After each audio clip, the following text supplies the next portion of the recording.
Welcome back to World Traveler. We're going to show you more of Canada in today's program. Montreal and Toronto, a couple of great cities for you. Stay tuned, an hour program coming up. This is Dennis Callan for the Hawaii Geographic Society, taking you on a tour of Canada by train.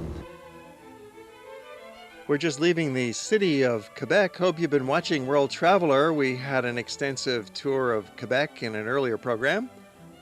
And previously, we took you through Western Canada. We started our tour in Victoria, went to Vancouver, then by train through the Rockies to Banff, then we flew over to Quebec, and in today's program, we'll take you down to Montreal and later in the show on to Toronto. Traveling with a group of people from Hawaii on first-class Canadian rail, we're having a great time. We're moving along to discover another French-style city, Montreal. It's a grand, large city, and we're going to get there in just a few minutes. It takes about 3 hours by train, or the program will speed things up for you, as usual on World Traveler. Via Rail offers great service, especially in first class. You get meals served at your seat, snacks and drinks are all included. It's really a grand way to travel. With our Hawaii Geographic Society trips, we always prefer going by train compared to going by tour bus. When you're on a bus, you're kind of cramped in like sardines in a can. But here on the train, things move along quickly and you can enjoy the scenery out the window, have a nice meal, get up and stretch your legs if you want to, and relax and maybe take a nap, read a book, and before you know it, you're arriving at your next destination. Ladies and gentlemen, we will be arriving at Montreal, our final destination, in about 10 minutes. On behalf of Via Rail and the entire crew, we thank you for traveling via One First Class and have an excellent day. Another nice thing about traveling by train is that the train stations are usually right in the middle of town. And in Montreal, that is certainly the case.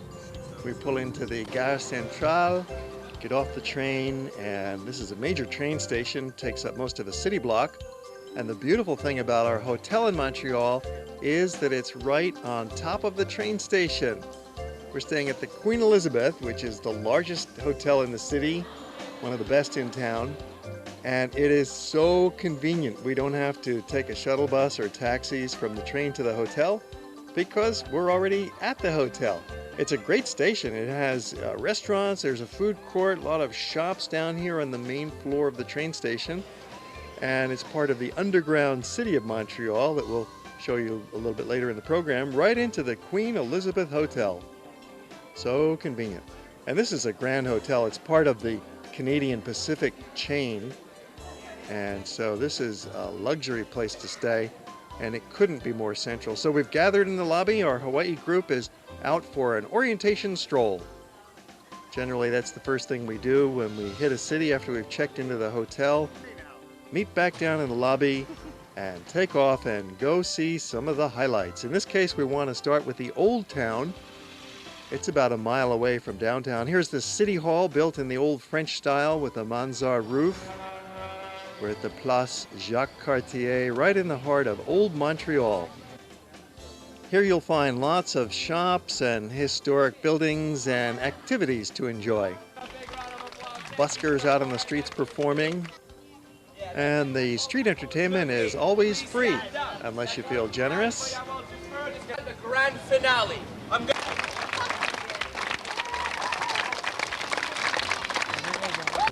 This fella had quite a crowd. That's how they make a living, remember? So if you enjoyed the show, dig in your pocket. Give them some change. Old Town Montreal has art galleries galore. They spill out onto the sidewalks. They are inside these ancient brick buildings. Look at this, wall-to-wall, ceiling-to-floor arts. Better than a museum. It's just packed in and it's for sale. A lot of it's very reasonable. Here's a Bali handicraft shop that has some wonderful artworks, carvings, clothing, and paraphernalia from Bali. So in Montreal, you're going to find a whole variety of goods for sale, not just French Canadian items, but they've got that too. They've got a great collection of antique shops here in the Old Town. Walking along Rue Saint Paul, This is a street that takes you right through the spine of the old town. This was a neighborhood that was really falling apart in the 1940s, 1950s. Prior to that, it was a banking center, financial center. It was the whole town back in the 18th century. But it fell on hard times in the mid-20th century, similar to what we saw in Quebec in the old town there. And then in the last 20 years, a lot of money has come rushing in and the buildings have been renovated, fixed up beautifully. We've got the original cobblestone streets. You find a range of tourist shops, souvenir places, Indian artifacts, as well as things that locals will buy, like clothing and fine arts and great restaurants as well. Also here you'll find Montreal's most famous church. It's the Basilica of Notre Dame. Built in a neo-Gothic style, it was the first major building in Montreal constructed out of limestone and the first major neo-Gothic structure.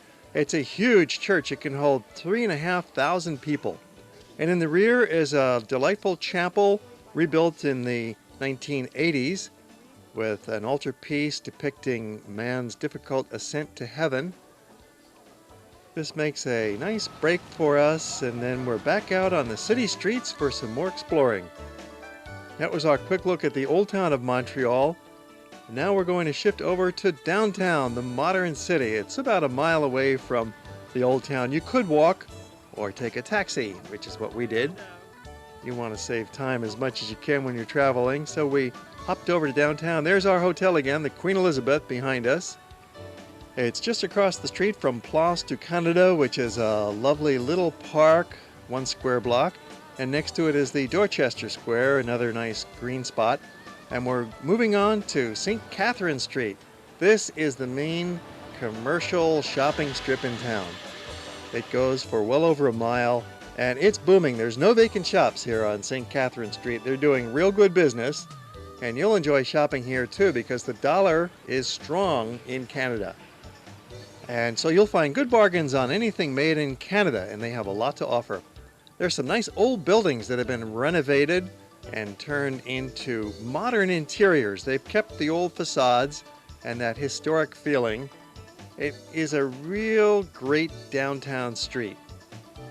All kinds of interesting people for you to have a look at. And there's shops of every stripe, clothing, shoes, fashion, souvenirs, inexpensive junk as well as very expensive and posh items, all here in the heart of town on St. Catherine. On our trips, we always carve out some free time for the travelers so they can be off on their own, wandering around.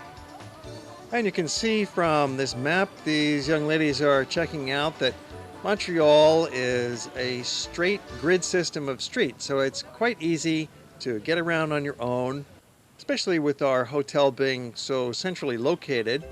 The hotel is just about a 10-minute walk from most of the attractions of the city.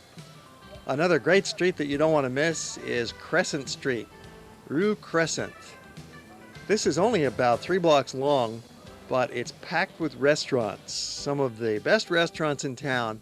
They're all cheek by jowl here in these former brownstone townhouses that were residential structures 100 years ago and have now all been converted into restaurants. The Hard Rock Cafe is here, and Weinstein and Gavino is here. We're going to take you back inside Weinstein a little bit later in the program, but first we're continuing another block up to Sherbrooke Street.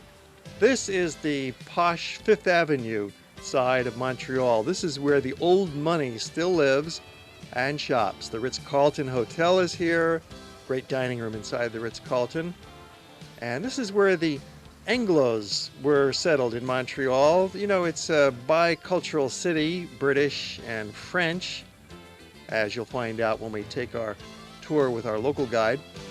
And so Rue Sherbrooke was very much the English center of town. The Anglophones were all living in this neighborhood, and today it's filled with these cute little galleries. You can buy arts and antiques, or just window shop more likely, and take a stroll, enjoy the scenic views on Sherbrooke, and then that'll swing you back around into the downtown area. Montreal is only about 2 miles wide, and so it's real easy for you to see the main parts of town by walking. And after you've worked up an appetite, you're ready for dinner, so let's take you into Weinstein and Gavino and have a look. This is a popular pasta joint. Mobs of young people spilling in, but it's a huge restaurant. It can take the crowds and has lots of waiters working, so you'll get good service for sure once you get a table. Sometimes you have to wait half an hour or longer. It's a busy, popular spot, but delicious foods. Italian restaurant. They make their own pasta fresh right on the premises. You can have a light meal, just salad and pasta, or go all the way. And then after dinner, continue your stroll. In the evening, Montreal does not shut down. It keeps going. Stores are open in the evening, and you don't have to curb your appetite for shopping if you have another couple hours of energy left. Keep walking back down St. Catherine Street. Oh, well, we've had just about enough now. We're tired, so it's time to turn in back to the Queen Elizabeth Hotel.